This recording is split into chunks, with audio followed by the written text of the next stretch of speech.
Le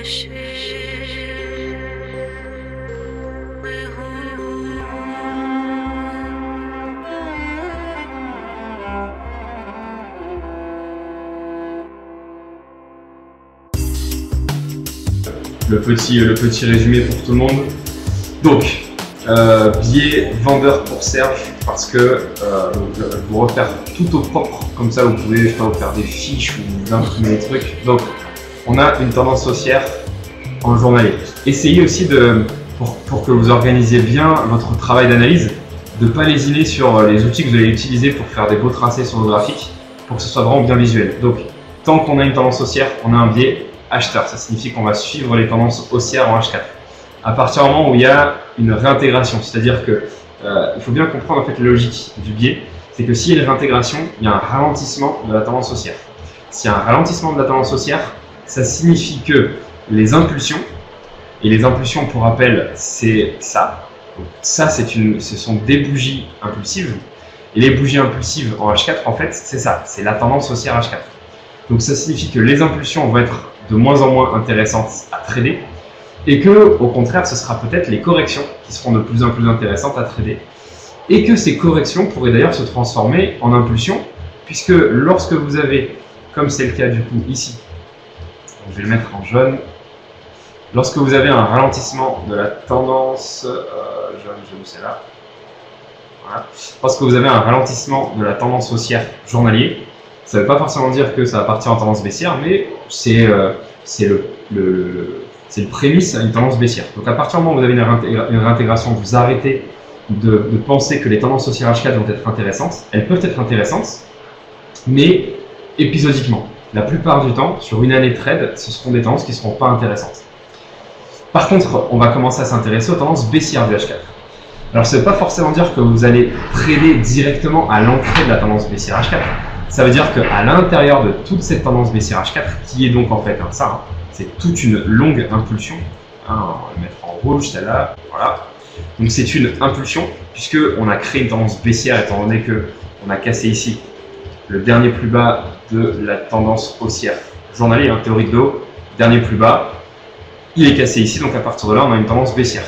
Ça tombait bien, c'était justement notre plan de la semaine à dire si on pétait ce niveau, voire un peu plus haut le niveau, si on pétait ce niveau, c'était ok pour un biais vendeur et en plus donc ça nous crée une belle petite tendance baissière en journalier.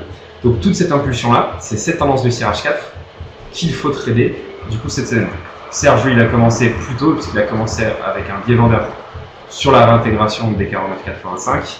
Maintenant c'est vrai que l'idée, en tout cas l'idée de briefing le samedi, c'était ensuite de suivre cette tendance baissière. Et comme je vous disais, donc le pas de bol, c'est que lundi, la première opportunité, elle est là. Elle est à 1h du matin. La deuxième opportunité, c'était ici. Non, où est-ce que je l'avais? C'est le ROD, ça? Alors, la deuxième opportunité, elle était là, à 14h30. Pourquoi est-ce qu'on a... Ah oui, parce qu'il y avait une réintégration. Ok, oui. Alors le problème c'est qu'entre temps on avait réintégré en H4. Donc du coup on ne voulait pas prendre de trade dans cette zone là. Et donc la deuxième opportunité c'était ici. C'était mercredi 21 du coup le matin. Petit souci, moi j'étais pas là ce matin là. Je savais que avec ma petite voiture que je devais aller réparer. Et du coup ce trade n'a pas pu être pris. Donc voilà les deux opportunités de la semaine pour le ROD dans le sens de la tendance baissière H4. On ne prend pas ici parce que quand on fait notre découpage, ici on constate qu'il y a une réintégration. Donc n'oubliez pas de ne pas prendre de trade tant qu'on n'a pas recassé le niveau des 47,68. Et voilà. Ok. Et donc lui Serge, ce qu'il a fait et ce qu'il a à faire et ce qui est très bien, en termes de gestion de position en tout cas, c'est une entrée suivie d'une pyramide dont il réinvestit 50% du risque précédent, suivi d'une sortie partielle de la pyramide, suivi d'une sortie partielle de la première entrée, suivi d'une autre sortie partielle de la première entrée, suivi d'un latent qui reste ouvert et qui se fait défoncer par la remontée voilà, du marché. C'est ok pour tout le monde? Ok, alors maintenant j'ai juste une petite question Serge, c'est au niveau de la gestion du trade. Donc, étant donné que tu es rentré ici, mais que tu n'es pas sorti ici. Donc n'oubliez pas que les doubles signaux, vous pouvez les trader de deux manières. Soit vous la tradez à court terme, c'est-à-dire que vous faites une entrée M30 et vous sortez en M30, soit vous la gérez à moyen terme, c'est-à-dire en fait vous avez fait une entrée M30, mais en fait c'est un trade H4. Alors toi tu as fait un peu un mix entre les deux, qu'est-ce qui explique ce truc? Parce que moi j'aurais plutôt vu entrée M30, sortie M30 et je laisse courir le reste, ou alors entrée M30, première sortie par rapport au H4, ici par exemple ou ici, puisque bah, il y avait une petite phase 4, une intégration du H4, et je laisse courir le reste.